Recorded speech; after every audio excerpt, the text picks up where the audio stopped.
Dua kelompok massa di Kabupaten Lahat saling serang pada Kamis 10 Juli 2015 di pintu masuk pasar tradisional modern.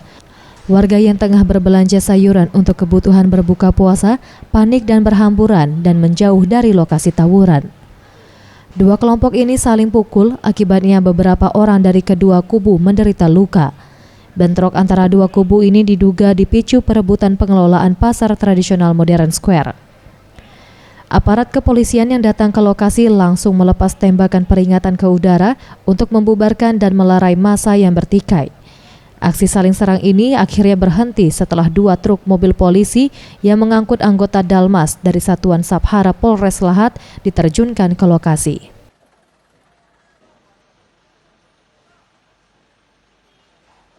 Menurut pengelola Pasar Square, tawuran ini terjadi karena ada kelompok yang ingin menguasai dan mengelola pasar ini, padahal pihak pengelola Pasar Lahat telah mengelola sah Pasar Square Lahat.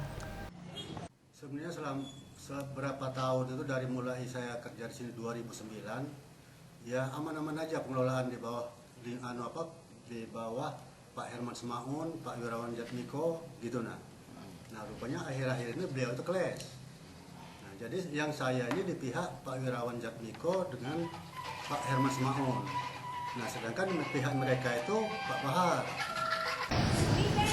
Sementara itu Kepala Dinas Pasar Kabupaten Lahat, Heri Alkafi, merasa prihatin dengan kejadian tersebut. Pertikaian tersebut merupakan konflik internal manajemen perusahaan pengelola pasar PTM Square. Jadi kita selaku pemerintah dalam hal ini Dinas Pasar ikut prihatin, seharusnya permasalahan itu bisa diselesaikan melalui manajemen mereka. Kami pemerintah sifatnya memfasilitasi supaya kegiatan di pasar PTM tidak terjadi hal-hal yang tidak kita inginkan. Itu konflik manajemen perusahaan, bukan konflik dengan masyarakat. Untuk mengantisipasi terjadinya bentrok susulan, puluhan petugas polisi dari Polres Lahat dan TNI dari Kodim 0405 Lahat masih berjaga di sekitar areal PTM Square. Dari Kabupaten Lahat, Zulfikri, Sriwijaya TV.